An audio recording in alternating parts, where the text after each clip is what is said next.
Makalipas ang 1.5 taon, nakangiting sinalubong ni Georgina ang mga taong nakatira sa bansang London na nagkakagusto sa kanyang disenyo. Tinangkilik ng mga ito ang mga damit na ginawa niya, kahit na marami pang magagaling na designers. Kahit na estudyante pa lang siya noon sa Central St. Martins, ay marami nang nakatunog sa kanya na mahusay siya. Marami ang mga taong humahanga, lalo na kapag nakikita ang kakaibang disenyo ng mga damit niya, na hindi basta-basta ginagawa ng ibang designers.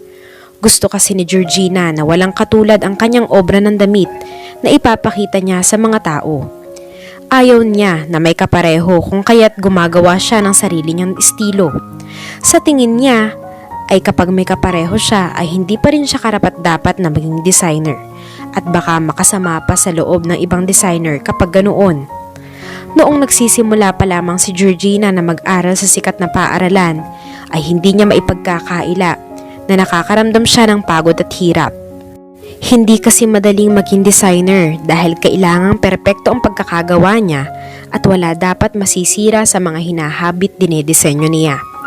Iniisip niya kasi na kung pumalakpak siya ay walang maniniwala sa kakayahan niya, kaya dapat siyang maging maingat sa bawat damit na kanyang inaasikaso. At dahil sa pagiging metikuloso sa bawat detalye, minsan ay nakakalimutan niya ng magpahinga kaya siya napapagod.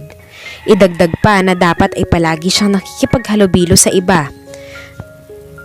Hindi naman siya nahihirapang makipag-socialize sa mga ito. Sa katunayan ay nasanay na siya sa mga ugali ng kasamahan niya at madali niyang nakakasalumuha ang mga ito. It has been 1.5 years when Georgina left the Philippines. Nakaya naman niyang pahilumin ang sakit na dulot ng pagmamahal niya sa lalaking doktor. Noong nagsisimula pa lang siya sa paglimot, ay hirap na hirap siyang ialis sa isip niya ang lalaking lubos niyang iniibig. Idagdag pa na wala man lang siyang closure o pag-uusap na naganap bago siya umalis. Hindi man lang sila nagkausap at hindi man lang siya nakapagpaalam sa binata.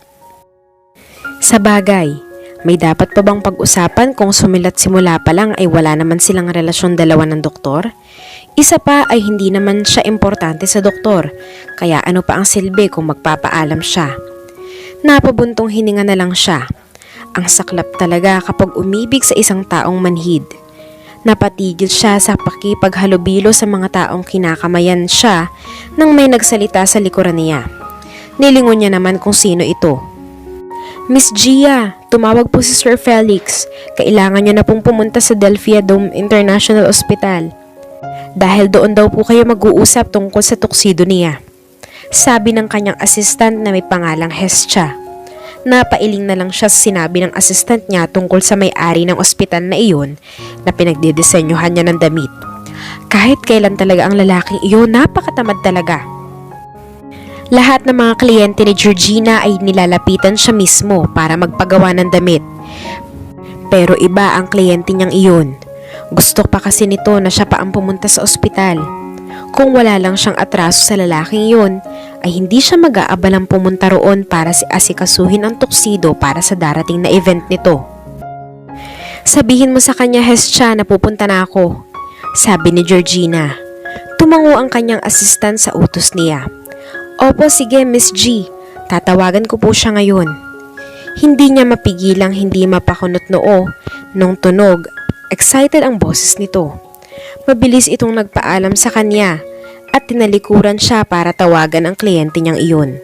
Hula niya ay may gusto ang assistant niya kay Felix. Natawa na lang siya sa kanyang naiisip. Kawawa naman ang assistant dahil imposible naman na magkagusto ang kliyente niya dahil maarte pa sa babae ang lalaking yun.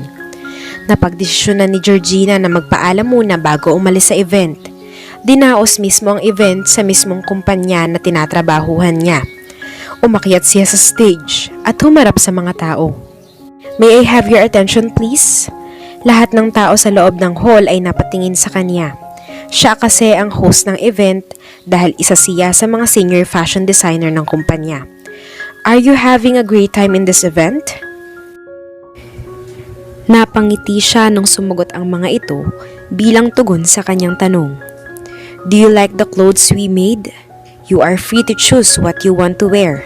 Ladies and gentlemen, all the accumulated money that will be gained in this event will go to the charity. Yes, charity. It is because this is the idea of our boss. He prefers to help other people who deserve our help and support. Lahat ng mga tao sa loob ng hall ay naging interesado. Halata sa mukha nila na nagugustuhan nila ang mga sinasabi ni Georgina. We are so thankful that there are still good and generous people in this world who are willing to take part in this. And I am so grateful for that. Sometimes we forget how fortunate we are.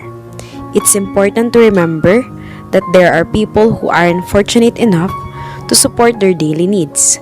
So, we need to help one another and create the change that we want. So guys, feel free to buy our clothes. Thank you and enjoy the event.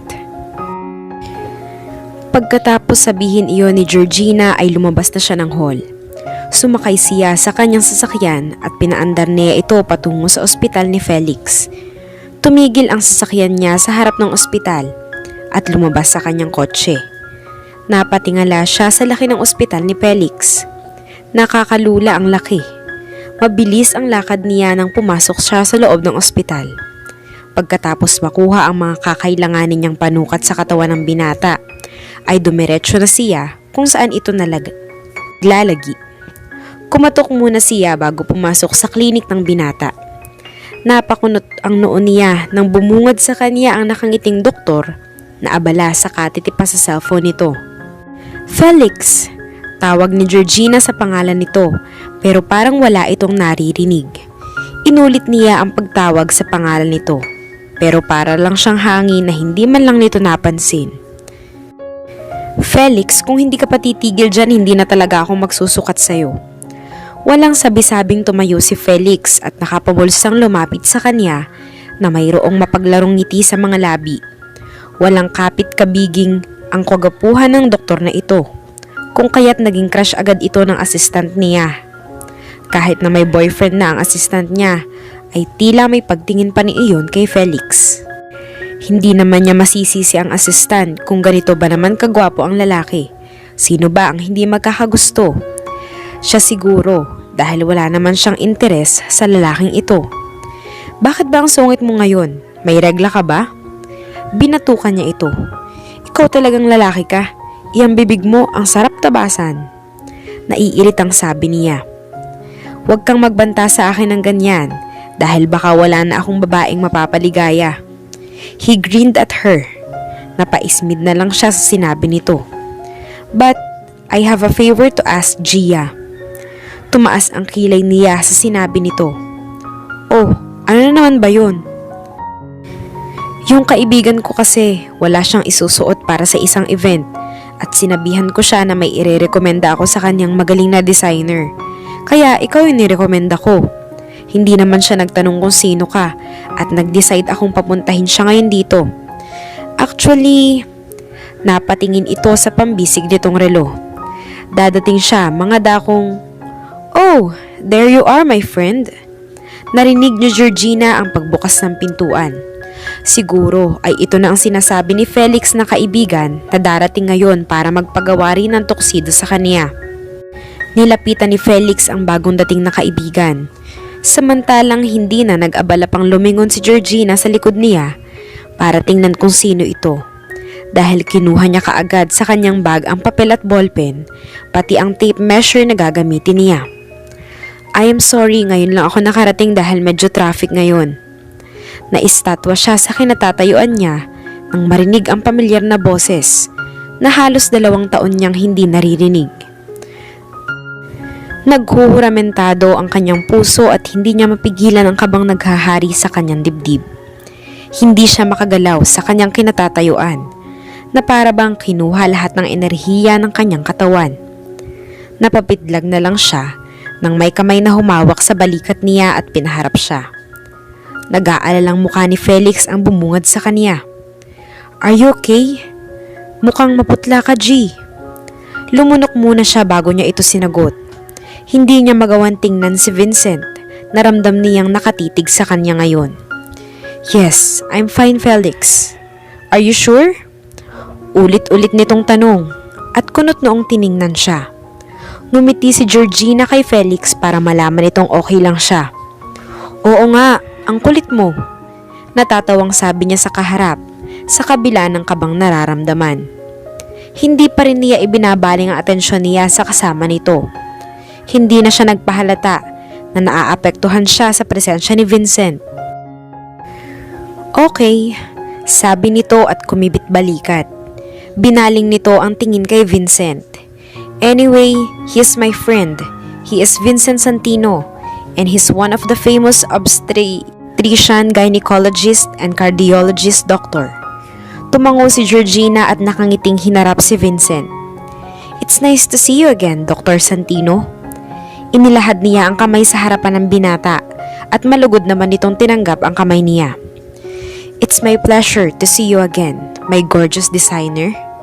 He grinned at her. She rolled her eyes at him. So magsisimula na tayo. Tiningnan niya ang dalawang naggagapuhang nilalang na nasa loob ng klinik. Tinalikuran na niya si Vincent at pinaramdam na hindi siya interesado sa binata. Kinuha na ni Georgina ang tape measure na nasa mesa ni Felix. Sino ang uunahin kong sukatan ng damit? Nakataas ang kilay niya sa dalawa. Walang umimik man lang sa tanong niya.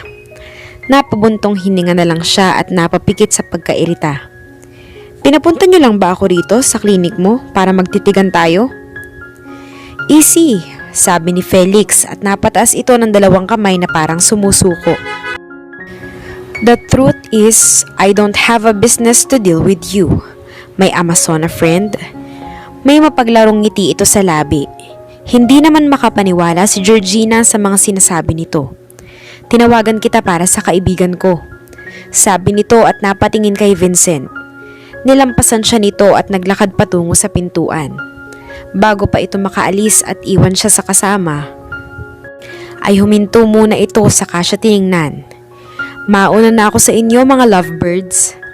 Akmang babatuhin na sana siya ni Georgina nang dali-dali itong lumabas sa kanyang klinik. Humugot siya ng isang malalim na hininga bago niya hinarap si Vincent. Kahit na nag-aalinlangan siyang lapitan ito, ay wala na siyang ibang magagawa kung hindi ang harapin ito. She smiled at him. So, magsisimula na tayo? Parang kinakapos ng hininga si Georgina nang lumapit si Vincent sa kanya. Para talaga siyang nagpipigil kapag ito na ang kaharap. Ang tensyon sa kanyang dibdib ay sobra-sobra na para i-handle. Ang lakas talaga ng kabog ng dibdib niya kapag ito ang kaharap. Tahimik na sinusukatan ni Georgina si Vincent para sa tuksido na gagamitin ito. Hindi siya makatingin sa mga mata nitong nakakanginig ng tuhod kapag nagkakatitigan sila.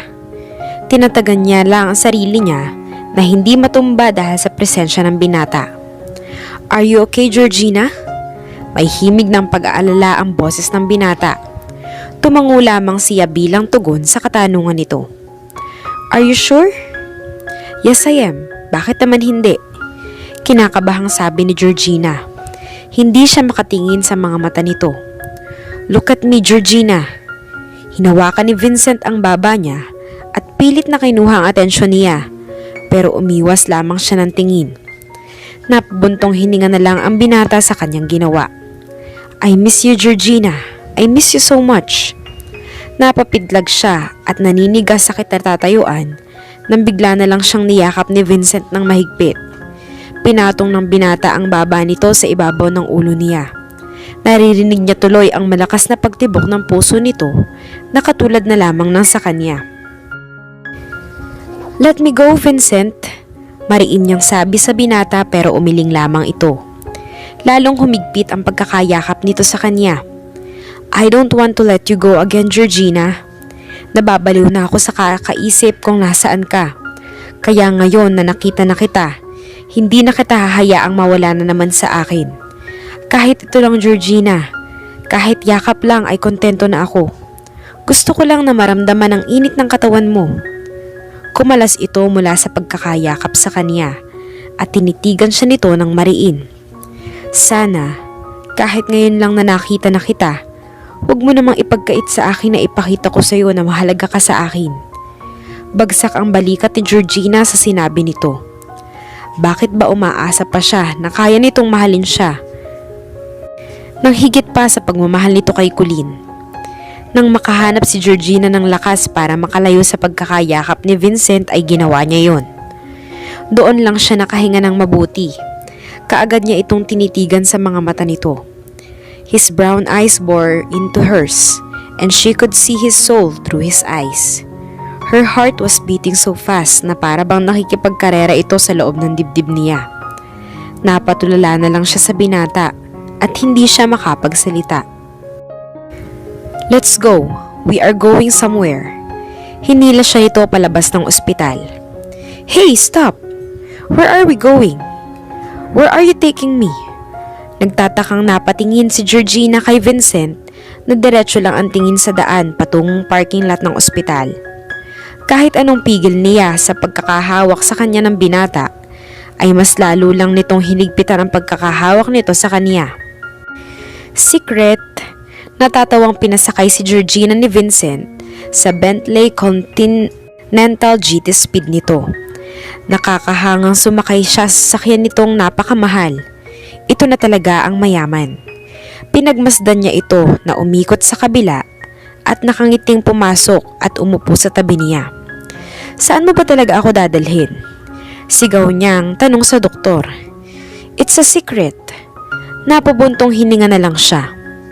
Ano ang silbi ng paglayo niya sa binata kung nakikita at nakakasalamuhan na naman niya ang lalaking nagbigay ng sakit sa kanya? Dinala ng binata si Georgina sa Lizzie Pizza, isa sa sikat na restaurant na mas kilala sa paghahanda ng iba't ibang flavor ng pizza. Hindi siya makapaniwala habang nakatingin sa doktor na ngayon ay nakikipag-usap sa isang magandang babae. Kung nakakamatay lang ang tingin niya, ay kanina pa sana nakahandusay sa sahig ang lalaki.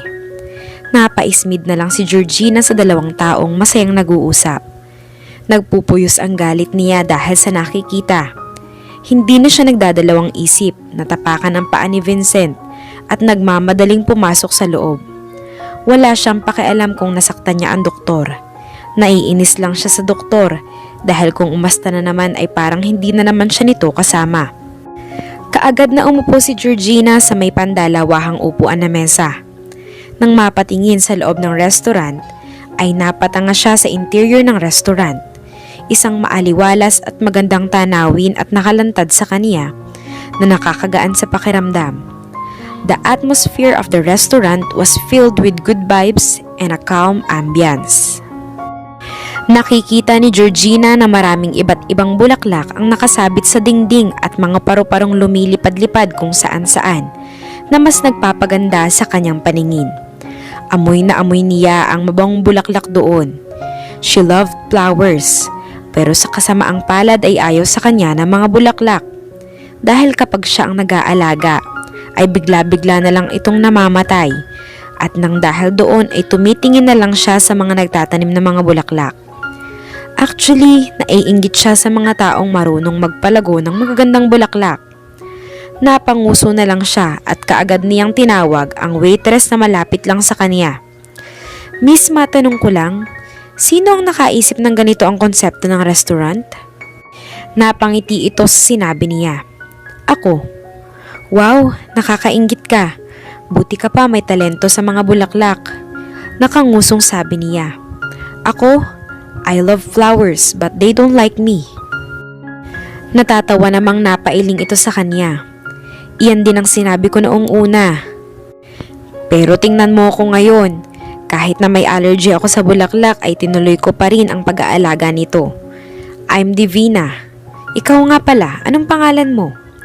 Nakangiting tinanggap naman ni Georgina ang pakikipagkamay nito. I'm Georgina, Gia for short.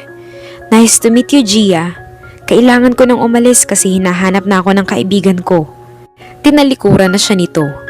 Napabuntong hininga na lang si Georgina nang mawala ito. Tinawag niya ang waiter at umorder ng pizza. Nakita niyang papalapit sa kinaroroonan niya si Vincent na may ngiti sa labi. Hindi na siya nag-abalang tumingin sa binata at itinuon na lang ang atensyon sa menu. After 10 minutes ay dumating ang waiter, dala-dala ang in-order niyang pizza. Hindi na niya inayang kumain ang binata dahil nagugutom na siya. Mas inuuna pa kasi nito ang ibang babae. Mas uunahin na niya ang kumakalam na sikmura kaysa sa doktor. Narinig niyang natawa ito habang kumakain siya. Maya-maya lang ay natigil si Georgina sa pagkain nang maramdaman niyang nakatitig si Vincent sa kanya. Kunot noon niyang tiningnan si Vincent na nakapangalumbaba sa harapan niya na para bang kapag kumurap ito ay mawawala siya sa paningin niya. Baliw na ba ito? Kung makatitig kasi ito sa kanya ay kulang na lang ay tunawin siya. Pwede bang tumigil ka sa katatitig sa akin? Nakasimangot niyang sabi sa doktor. I couldn't stop looking at you, Georgina. Hindi ako makapaniwala na makikita kita rito sa England. The longing in his eyes was more than she could take, but she couldn't help but to look away. Maraming emosyon siyang nakikita sa mga mata ng binata na hindi niya mapangalanan. Dumb Georgina, Vincent murmured as he was now scrubbing one hand over his hair. Tinaasan ni Georgina ito ng kilay. Ano naman ang ginawa ko sa'yo at pati pangalan ko ay minumura mo? She hissed. Look Georgina, I hope you will forgive me and forget what happened in the Philippines. Alam kong nasaktan kita sa ginawa ko sa'yo. Georgina shook her head. It wasn't your fault, Vincent. Kasalanan ko ang lahat dahil nagpakatanga ako sa'yo, she said. Vince winced and shook his head. No, kasalanan ko rin kasi na pinaasa kita at sinaktan nang hindi ko namamalayan. Kaagad namang hinawakan ng binata ang kamay niya at hinayaan naman niya ito. Alam mo na may gusto ako sa'yo noon, Vincent, pero binabaliwala mo lang ako kasi manhid kang tao. Hindi naman kita masisisi dahil ako naman ang lumalapit sa'yo noon. Iniisip ko lang kasi noon na baka mahalin mo rin ako ng higit sa pagmamahal mo kay Colleen, pero hindi na ngayon. Masaya na ako ngayon. I feel like I am a bird who loves freedom and now I'm coming out of my shell. Something I am proud of because years had passed. I'm doing pretty well. Nakangiting pahayag ni Georgina sa binata. Bigla namang gumaan ang pakiramdam niya nang sabihin niya ang bagay na iyon. Napangiti rin ang binata sa sinabi ni Georgina. Pansin niya sa mga mata nito ang saya at may halong kalungkutan ang mga mata ng binata na hindi niya maintindihan kung bakit ganito o to umasta sa kanya ngayon. Namimiss ko na ang mga ngiti mo, mahal ko. Napakunot ang noo ni Georgina sa endearment nito para sa kanya. Mahal ko? Tumango si Vincent at ngumiti. Yes, mahal ko. Iyan naman ang tawag mo sa akin noon, hindi ba? Sumimangot si Georgina sa pagtawag nitong mahal ko sa kanya. Pwede ba, Vincent? Hindi ka na nakakatawa. Iba na ngayon at iba noon, Vincent. Hindi na ako tanga ngayon. Nakita niya si Georgina na natigilan. Alam ko. Hinawakan nito ang kamay niya. Alam ko yun, Georgina. Ginawa kitang tanga noon, kaya pwede ko bang baguhin lahat ng naramdaman mo? Kung pwede lang, Georgina, pakiusap. Kumunot ang noo niya sa sinabi nito. Anong pinagsasabi mo riyan? Nababaguhin mo ang nararamdaman ko? Nahihibang ka na ba? Oo, sabihin na natin na nahihibang na nga ako sa'yo. Sa totoo lang ay matagal na nga simula nung umalis ka.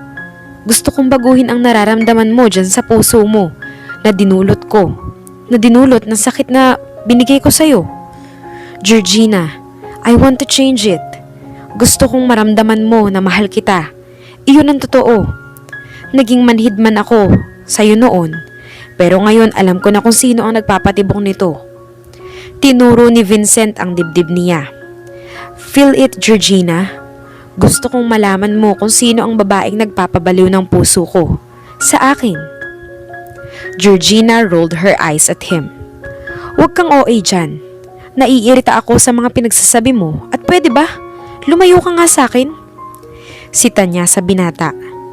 Napanguso ito at kita niyang kumikibot-kibot ang labi nito na para bang bumubulong kaya sinapak niya ito. Ang sakit nun ha? Sabi ni Vincent habang hinihimas-himas ang nasaktang braso. Nanlalaki ang mga mata ni Georgina nang hinalikan ni Vincent ang kamay niya at seryosong nakatingin sa kanya. Huminga ito ng malalim bago ito nagsalita. Kahit hindi mo ako kayang patawarin ngayon, sana naman ay bigyan mo ako ng pagkakataon na ipakita sa iyo na seryoso ako sa sinabi kong mahal kita. Kahit tawagin man akong manhid ng ibang tao, nakakaramdam din ako ng sakit. Hindi naman ako robot na walang emosyon at walang pakiramdam. Nahuli lang ako ng dating at huli na nang ma-realize ko na mahal pala kita nung bigla ka nalang nagsawa sa kakahabol sa akin. Ngayon ay papatunayan ko sa iyo na mahal kita at ako naman ang maghahabol sa babaeng mahal ko. Alam ko na worth it ka para sa akin. Madamdaming sabi ng binata sa kanya na nagpakatanga. Hindi siya makapagsalita dahil sa sinabi nito. Georgina didn't know why she couldn't utter a single word to say, na para bang nablangko ang utak niya at nawala lahat ng sasabihin niya sa binata na kasalukuyang naghihintay sa sasabihin niya. Hey Georgina, are you okay? Nag-aalalang tanong ng doktor kay Georgina nang bigla lang itong natulala habang nakatitig sa lalaki. Hindi nito mabasa kung anong iniisip niya. Nakaramdam ito ng kaba. Hindi nito alam kung bakit siya natulala at blankong nakatitig na lamang. Georgina? Nagtatakang napatingin ang binata kay Georgina nang bigla na lang siyang tumayo. Kaagad nitong hinawakan ang palapulsuhan niya. Saan ka pupunta? I need to go, Vincent. Nakalimutan kong may kailangan pa pala akong gawin ngayon. Inalis niya ang pagkakahawak nito sa braso niya at nagmamadaling lumabas sa restaurant. Vincent's heave a sigh bago niya sinundan si Georgina. Hindi na ba talaga kapani-paniwala ang mga sinabi niya? Ano pa ba ang dapat niyang gawin para mapatawad siya nito? Gusto man nito na magpasaksak na lang siya para tuluyan na siya nitong tanggapin? Ilang hakbang ang ginawa ni Vincent para maabutan si Georgina. Sa kanya hinigit ang nagmamadaling dalaga paharap sa kanya. Sinapo niya ang mukha ng dalaga at tinitigan ng mabuti. Ano pa ba ang dapat kong gawin para mapatawad mo ako, Georgina? Nagmamakaawa niyang tanong sa dalaga, pero ang kaharap niya ay wala lamang ka-ekspresyon ang muka. Simula nang sabihin niya ang nararamdaman niya sa dalaga ay wala lang itong emosyon na parang wala itong pakialam. Vincent, hindi ba dapat huwag mo na akong guluhin dahil may asawa ka na? May himig ng pait ang boses ni Georgina na ikinatigil ni Vincent. Naguguluhan siya kung bakit nito alam na may asawa na siya pero matagal nang wala sa kanya si Colleen dahil may iba na itong mahal at hindi na siya iyon. Nang mawala sa kanya si Georgina ay bigla na lang pumasok sa isipan niya na magpakasal sa doktora. Akala niya ay babalik ang pagmamahal niya kay Colleen. Pero kahit na anong pilit niyang paglimot sa nararamdaman niya sa dalaga, ay pilit na kumakawala ang pagmamahal niya. Ngayon ay naghihintay na lang siya na maanal ang kasal nila ni Colleen. Wala na kami ni Colleen, Georgina. Alam niyang mahal kita. Kung kaya't kahit anong pilit itago ang nararamdaman ko para sa'yo, ay pilit pa rin itong kumakawala. Georgina looked deeply into his eyes. Magsabi ka nga sa akin ng totoo, Vincent. Kung mahal mo ko, bakit hindi mo ako hinanap? Hindi maiwasan ni Vincent na mapakurap, isa itinanong nito sa kanya. Nag-iwas lang siya ng tingin. Ni minsan ba tumawag ka sa akin? Hindi naman eh. Umiiling-iling na sabi ng dalaga. Kung mahal mo ko, bakit hindi ka naghanap ng ibang paraan para makita o masabi mo man lang na mahal mo ko? Vincent naman, napakaraming paraan. Maraming paraan para makausap mo ko, pero hindi mo ginawa. Ngayon na nakamove on na ako sa'yo ay ginugulo mo na naman ako. Ayoko nang maging pangalawa lang. Gusto ko na sa akin lang ang atensyon mo. Hindi yung may iba ka pa palang babaeng binabahay. Isang tanong isang sagot, Vincent. Kasal pa rin ba kayo ni Colleen?